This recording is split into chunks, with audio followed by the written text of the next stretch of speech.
வணக்கம். சதீஷ் சார் வந்து ரீசெண்டாக I had lot of chances to interact with him closely. But ஆனால் அதுக்கு முன்னாடியே is a very very inspiring filmmaker. One of the very few filmmakers who still believes in writing. அதாவது writing ஒரு படத்துக்கு எல்லாத்த விட யார் hero, எவ்வளோ பட்ஜெட், எல்லாத்த விட வந்து அந்த ஸ்கிரிப்டுக்கு ஒரு இம்பார்ட்டன்ஸை இப்பயும் வந்து ரீஇன்ஸ்டேட் பண்ணிகிட்டே இருக்கிற வெரி ஃபியூ ஃபில்ம் மேக்கர்ஸில் நீங்களும் sir. I always big fan of your writing and execution of that particular script.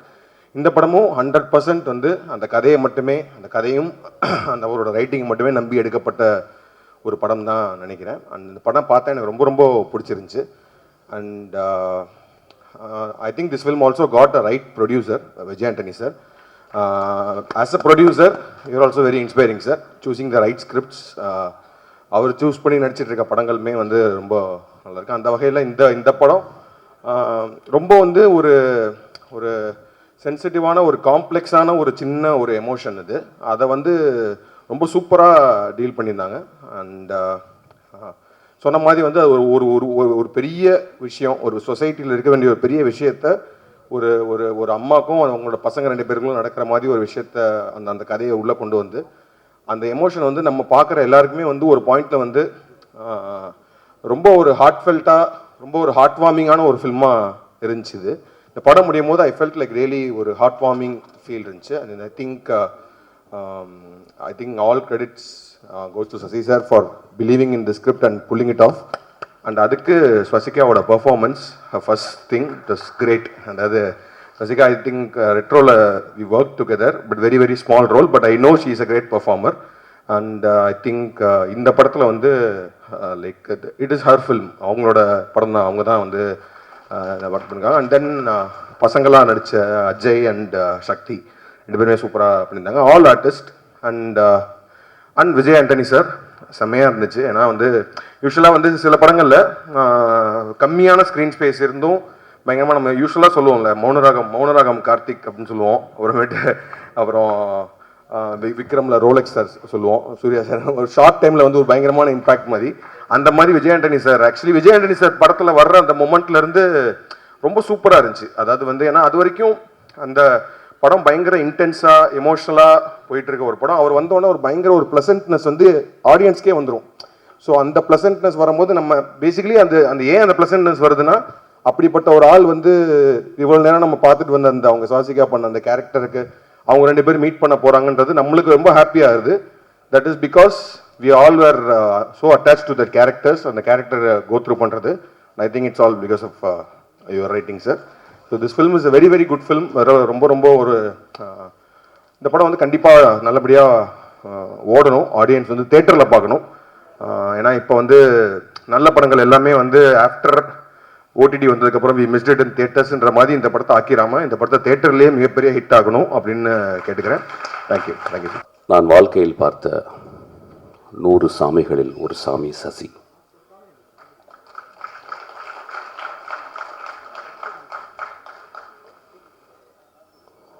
சினிமாவில் சாமிகள் கிடையாது, ரொம்ப கம்மி. ஒரு 10 பேர் தேர்வாங்களான்னு டவுட்டு. நான் இந்த 30 வருஷ சினிமாவில்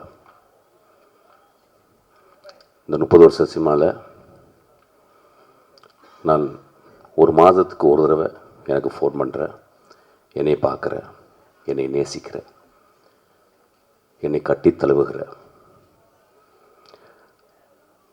நான் இல்லாத இடத்தில் என்னை பற்றி அன்பாக பேசுகிற, உயர்வாக பேசுகிற ஒரே சாமி என் சசி சாமி.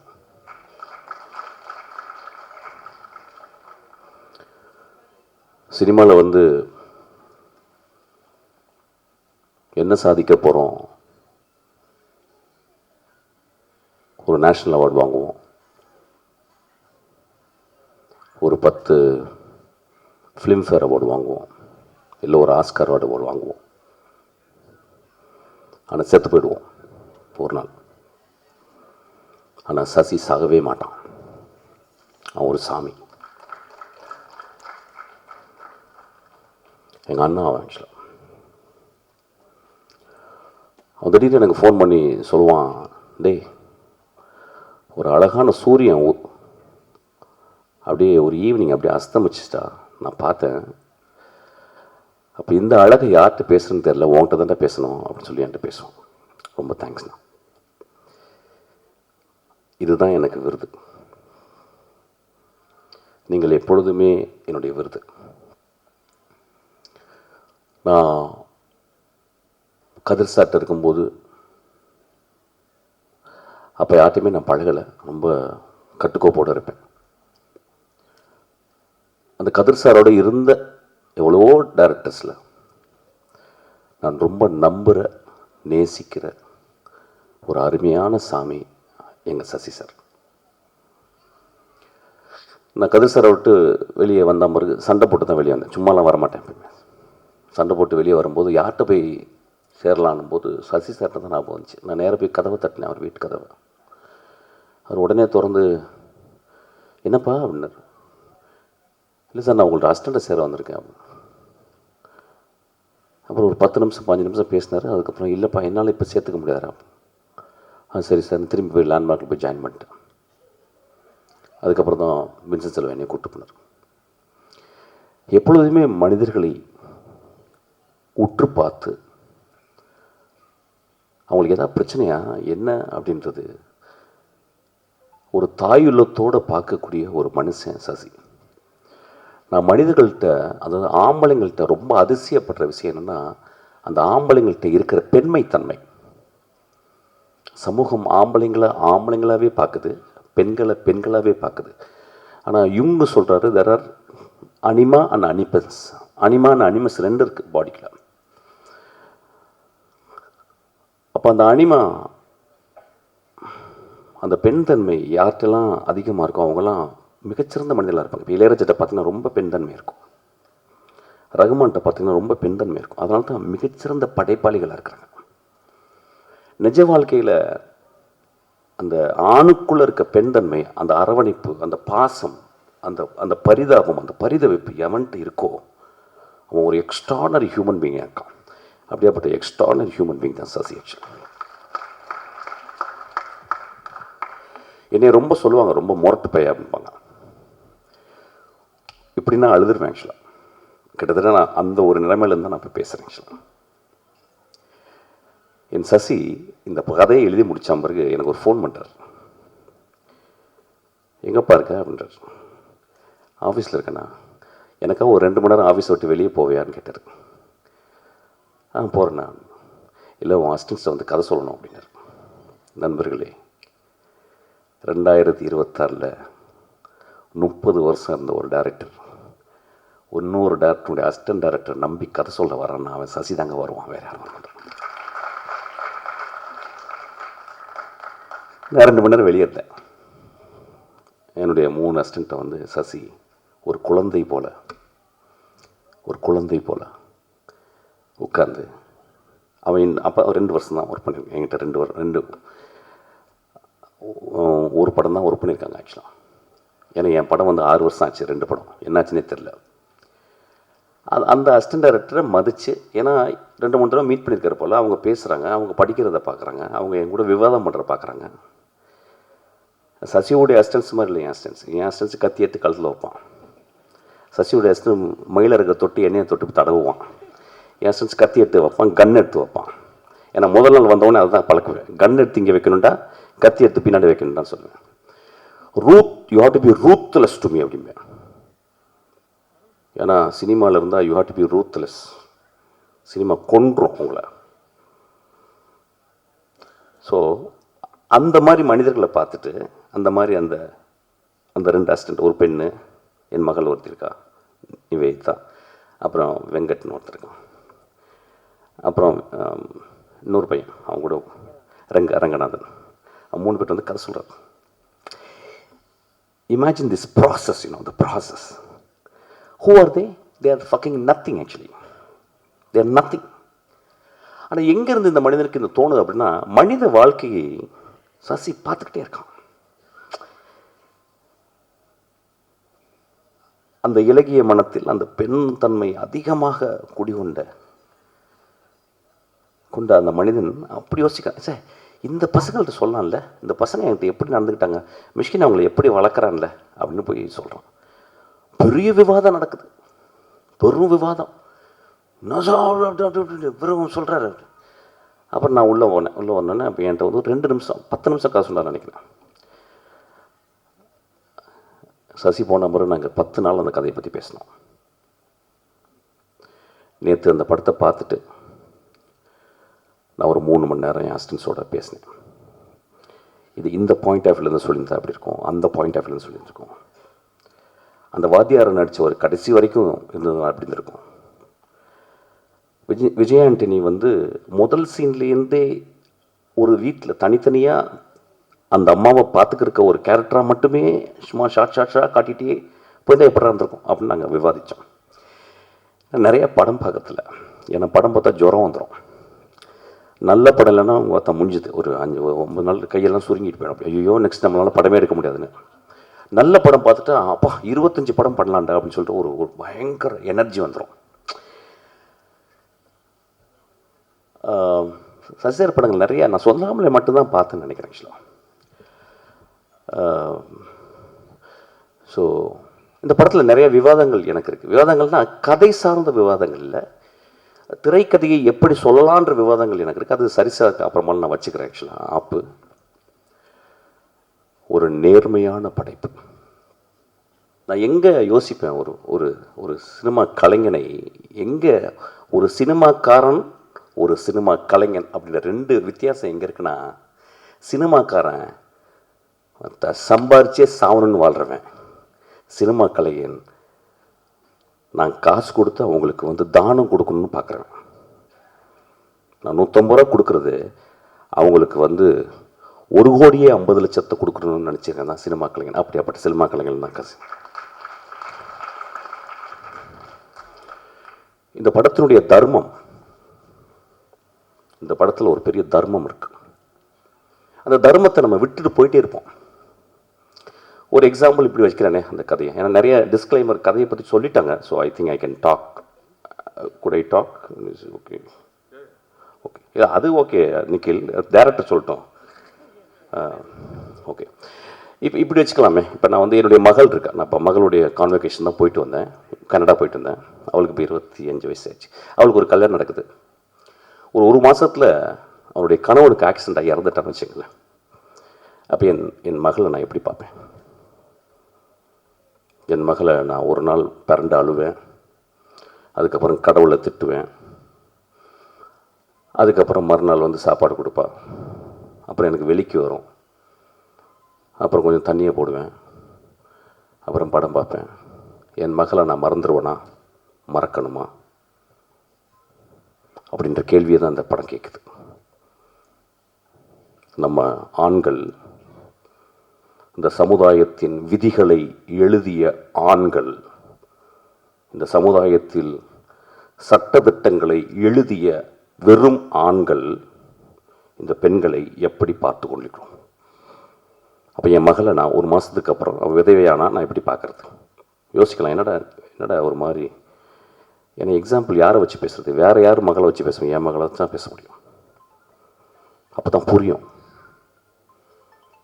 அப்போ நம்ம வீட்டில், நம்ம வீட்டு பக்கத்தில், நம்ம தெருவில் அத்தனை பெண்கள், கணவனை இழந்த பெண்கள், கல்யாணமாகாத பெண்கள், கல்யாணமாகி வரதட்சணை கொடுமையாக வீட்டில் விரட்டி அடிக்கப்பட்ட பெண்கள்,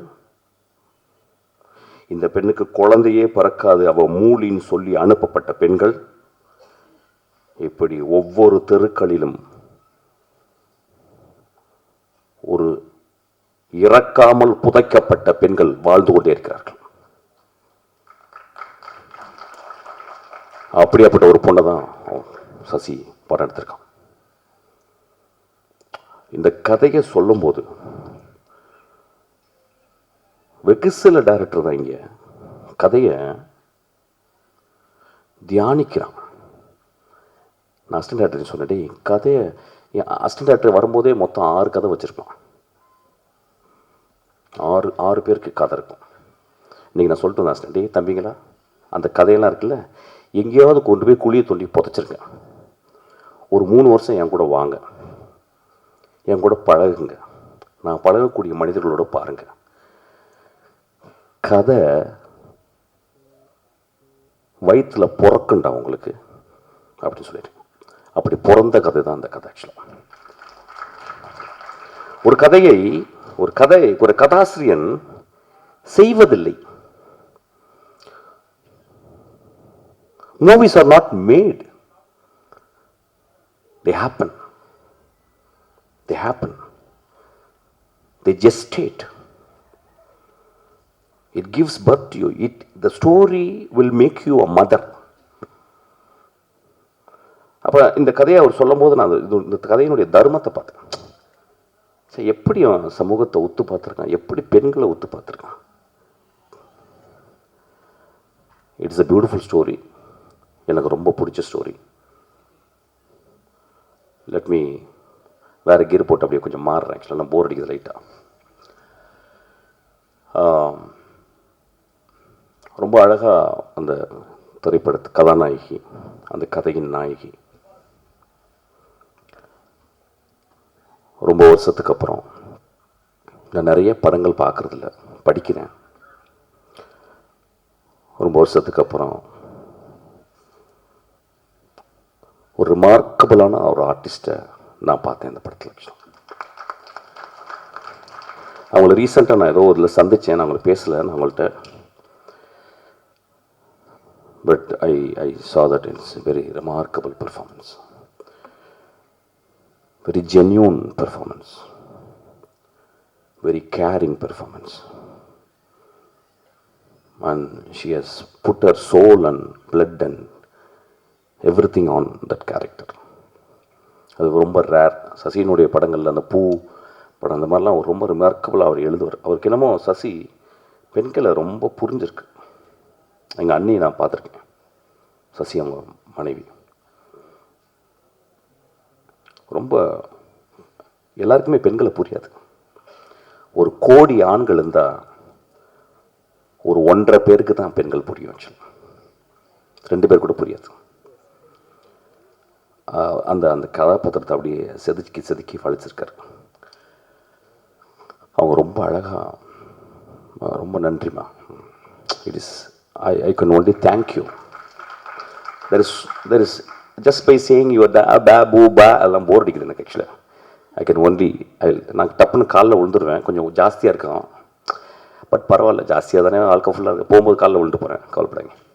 ஏன்னா ஆம்பளைங்க காலில் விழுகிறதே பெரிய மயிராக போச்சுங்க. ஆக்சுவலாக ஏன்னா அவங்க நடிச்சிட்டா அப்பா தலைவா அவங்க உங்கள் காலில் விழுகணும். Actually that should be an example. Actually you deserve that. Actually அப்புறம் விஜயாண்டி உங்களை நான் மன்னிச்சிங்க, நான் படமே பார்த்ததில்லை நான். ஆக்சுவலாக நான் என்னாச்சுன்னா, நான் வந்து பிச்சைக்காரன் படம் வந்து ஒரு ஊர்லேருந்து வரேன், மசனகுடியிலேருந்து வரும்போது கரெக்டாக அந்த அடையாரில் வரும்போது ஃபோன் பண்ணேன். அண்ணா என்னண்ணே உங்கள் படம் பயங்கரமாக ஓடி. ஏன்னா சசி படங்கள் எப்படின்னா சசி மாதிரி தான் ஓடும். ஒரு 50 நாள் 60 நாள் நல்ல படம் மெதுவாக தான் பார்ப்பாங்க. அப்படிலாம் போய் பார்க்க மாட்டாங்க. அப்படி மெதுவாக டிக்கிள்னோ அந்த அப்படி மாதிரி தண்ணி அது மாதிரி தான். அப்போ நான் ஃபோன் பண்ணால் பெரிய hit. I was so happy சசிக்காக. ஒரு சென்சேஷனல் ஹிட்டு அப்படின்னோடனே ரொம்ப சந்தோஷமாச்சு. இதுதான் ஐ கால்ட் ஹிம். அண்ணா சசி நான் பயங்கரமாக ஓடுதுண்ணா. எல்லாம் சரி, நீ பார்த்துறாத, அவ்வளோ நல்ல படம் இல்லை அப்படின்னாரு. See the truth. Please give applause to him. See the truth. So truthful. அவர் தெரியும் நான் பார்த்துட்டேன். என்னன்னா மயிறு மாதிரி படம் எடுத்திருக்கேன், நீ வந்து இது ஓப்பா சரி ஓடிச்சா. ஏன்னா ஓடின பண்ணாவே எனக்கு டவுட். எனக்கு ஓடுற படம் எடுத்துட்டாவே எனக்கு டவுட்டு. தனஞ்சன் யோசிக்கிறாரு இங்கேருந்து. ஓடுற படம் எடுத்தாவே ஏதோ ப்ராப்ளம் இருக்குன்னு அர்த்தம். கொஞ்சம் மெதுவாக தான் ஓடணும். ஃபர்ஸ்ட் கியர் போடணும், கொஞ்சம் ஸ்லோவாக ஓடணும், செகண்ட் கியர் போட்டு தேர்ட் கியரில் ஓடணும். ஏன்னா because if an audience understands something, there is a flaw in that movie, because it is not making them to think, making them to reflect. அப்போ சொன்னார், டேய் ஓகே படம் தான், நீ பார்த்து எதாவது இடக்க முடக்க திட்டு போகிறடா அப்படின்னாரு. ஆக்சுவலாக சச் எ குட் ஹார்ட். ஸோ அந்த படமும் பார்க்கல சார். சார்லாம் சொல்ல மாட்டேன், தம்பி தான் சொல்லுவேன். ஒரு நடிகன் ஒரு நல்ல கதாபாத்திரத்தில் வந்து அமரும்போது தன்னை புரிந்து கொள்கிறான். இந்த படத்தில் நீங்கள் உங்களை புரிஞ்சிருப்பீங்க. ஆக்சுவலாக எனக்கு எப்பயுமே உங்கள் மேலே என்னடா ஒரு மியூசிக் டைரக்டருக்கு ஏன்ப்பா டான்ஸ்லாம் ஆடணும் அப்படின்னு எனக்கு ஒரு டவுட் வரும். அப்புறம் சரி, ஆனால் நீங்கள் ஒரு எக்ஸ்ட்ரானரி ஒரு வில் பவரோட நான் நடிக்கணும் அப்படின்னு வந்தீங்களா, எனக்கு ரொம்ப ஆச்சரியமாக இருக்கும். அப்புறம் நான் பார்க்குறதுலான்னா சரி இந்த பையன் என்னப்பா இப்படி நடிச்சுக்கிட்டே இருக்கான். நல்ல வேளை இந்த படத்தை நான் ஃபஸ்ட்டு பார்த்தேன். பிகாஸ் அந்த கேரக்டர் உங்களை ரொம்ப அமைதியாக்கிடுச்சு. Don't say extra, don't act extra, just be there, just be there and you are being there. That's so great acting. Actually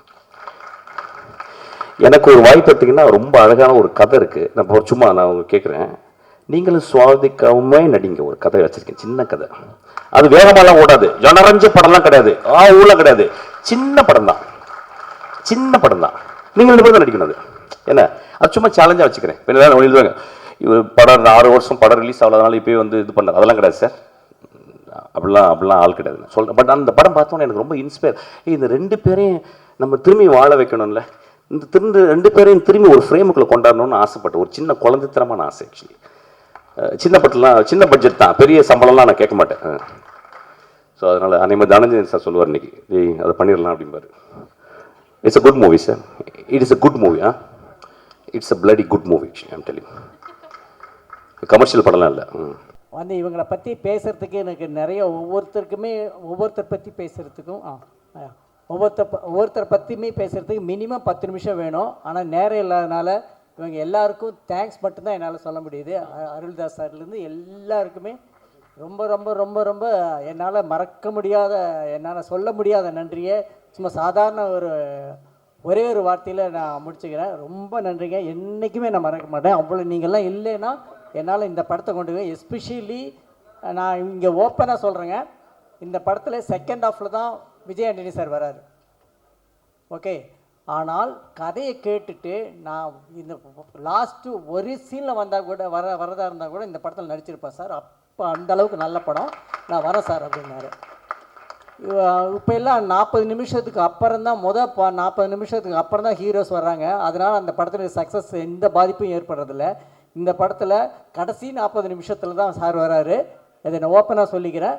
கண்டிப்பாக இந்த படமும் ஒரு சக்ஸஸ்ஃபுல்லான படமாக தான் வரும். அப்படி தான் நான் படம் பண்ணியிருக்கேன். நீங்கள் தாராளமாக நம்பி வரலாம். எனக்கு 2 பாஸ். மொதல் பாஸ் வந்து என்னை நம்பி கோடிக்கணக்கில் படம் இன்வெஸ்ட் பண்ணுற producer, that is Vijay Antony. இந்த படத்தை பார்த்துட்டு எனக்கு அவங்களுக்கு வேணால் இதில் காமிக்கிறேன். படம் பார்த்த அன்னைக்கு இந்த ஒரு படம் மிகப்பெரிய வெற்றியான ஒரு வார்த்தை போடுவாங்க. அந்த வார்த்தையை போட்டுட்டு சூப்பர் சார் தேங்க்யூன்னு போட்டார். ஓகே, அந்த பாஸ்கிட்ட நான் சக்ஸஸ் ஆகிட்டேன்.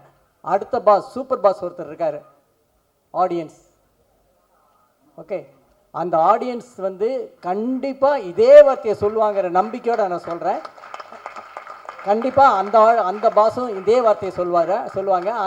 அந்த சூப்பர் பாஸ்ட்டை கொண்டு போகிற வேலையை, ஒரு சூப்பர் பாஸை மீட் பண்ணும்போது ரூமுக்குள்ளே போகிறதுக்கு நாமளாக போயிட முடியாது இல்லையா?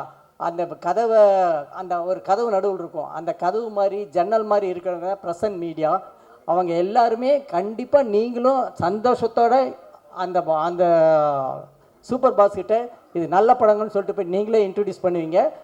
அந்த படம் அந்த விஷயத்தை உங்களுக்கு கொடுக்கும். எப்பயும் போல் ஒரு நல்ல படத்தை சப்போர்ட் பண்ணுறேன், நீங்கள் இதை சப்போர்ட் பண்ணணும். நான் இந்த கதையை எங்கிருந்து எடுக்கிறேன் அப்படின்னா, ஒரு சோஷியல் மீடியாவில் ஒரு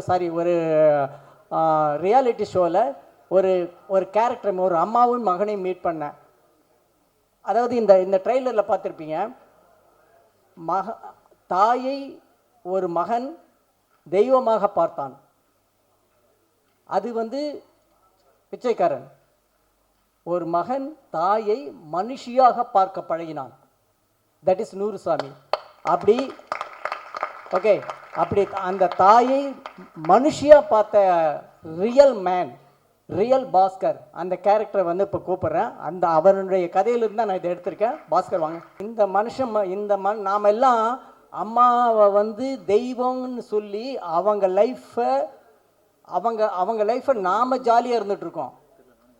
ஓகே, நீங்கள் எந்த அம்மாவும் நமக்கெல்லாம் எண்ணெய் போட்டு நம்ம ரோஸ்ட் மாதிரி பண்ணி கொடுக்குற தோசையை பண்ணி கொடுக்குற அம்மாங்க நமக்கு பண்ணி கொடுப்பாங்க. எந்த அம்மாவாவது முருகலான தோசை போட்டு சாப்பிட்றத பார்த்துருக்கீங்களா? சான்ஸே கிடையாது. பிஞ்ச தோசை தான் சாப்பிடுவாங்க. நம்ம எல்லாருக்கும் அதுக்கு கொடுப்பாங்க. ஆனால் இந்த மனுஷன் அம்மாவை மனுஷியாக பார்க்குறான். நீ எனக்கு கொடுக்குறது முக்கியம் இல்லைம்மா, நீ சாப்பிடுமான்னு சொன்ன முதல் மனுஷன். ஸோ இந்த மனுஷன் இல்லைன்னா இங்கே இந்த கதையே கிடையாது, நாங்கள்லாம் இங்கே கிடையாது. ஸோ பேசிக் இந்த மனுஷன்தான். இந்த படம் பார்க்குற எல்லாருமே அம்மாவை வந்து முதல் தடவையாக மனுஷியாக பார்க்க ஆரம்பிப்போம். அது நடக்கும். இதுக்கு ரொம்ப உறுதுணையாக பணம் போட்டு இவ்வளோ செலவு பண்ணி இவ்வளோ அழகான படத்தை, ஒரு கமர்ஷியல் படத்தை எடுத்த விஜய் ஆண்டனி சாருக்கு இந்த நிமிஷத்தில் ரொம்ப தேங்க்ஸ் சொல்லிக்கிறேன். ரொம்ப ரொம்ப நன்றி. இந்த இவ்வளோ பெரிய ஆக்சுவலாக என்னோடய லைஃப்பில் 3 மைல் ஸ்டோன் சார். ஒன்று வந்து நீங்கள் டிஷ்யூமில் எனக்கு கொடுத்த வாய்ப்பு, 2வது வந்து பிச்சைக்காரன் எவ்வளோ ஃப்ளாப் கொடுத்தாலுமே என்னை வந்து மக்கள் மனசில் நீங்காத இடத்த கொடுக்கும். அப்புறம் முக்கியமான விஷயம், நீங்கள் இந்த படத்தில் பண்ணியிருக்க விஷயம் என்னென்னா, என்னை லவர் பாயாக மாற்றினது. Thank you sir. நானும் எவ்வளோ இன்டர்வியூவில் கேட்டு பார்த்துட்டேன், கத்தி பார்த்தேன், கதறி பார்த்தேன், ஒன்றும் நடக்கல. ஆனால் இந்த படத்தில் செகண்ட் ஹாஃப் வந்தால் கூட லவர் பாய்னு சொல்ல வச்சிட்டீங்க. மாபெரும் இயக்குநர்கள்லாம் சேர்ந்து என்ன லவர் பாய் ஆக்கிட்டீங்க. Thank you sir. இதுக்கப்புறம் எல்லாமே லவ் மூவி வரும்னு நினைக்கிறேன். Thank you sir. Thank you so much. Thank you audience. இந்த படம் கண்டிப்பாக வந்து உங்கள் எல்லாருக்கும் பிடிக்கும். பெண்களுக்கு மிக மிக மிக மிக அவசியமான படம். நான் எத்தனை படம் ப்ரொடியூஸ் பண்ணாலும் வாங்க படத்தை பார்க்க வாங்க, எனக்கு காசு கொடுங்க, அந்த மாதிரி மோட்டில் இந்த படத்தை நான் தயவு செஞ்சு நான் கூப்பிடல. சமுதாயத்துக்கு மிகப்பெரிய சேஞ்ச் கொடுக்கக்கூடிய படம். உங்கள் வீட்டில் அக்கா, தங்கச்சி, அம்மா இருந்தாங்கன்னா அவங்க எல்லாருக்கும் முக்கியமான படம். குடும்பத்தோடு வந்து பாருங்கள். உங்கள் யாரையுமே இந்த படம் டிசப்பாயின்ட் பண்ணாது. Thank you so much. தேங்க்யூ.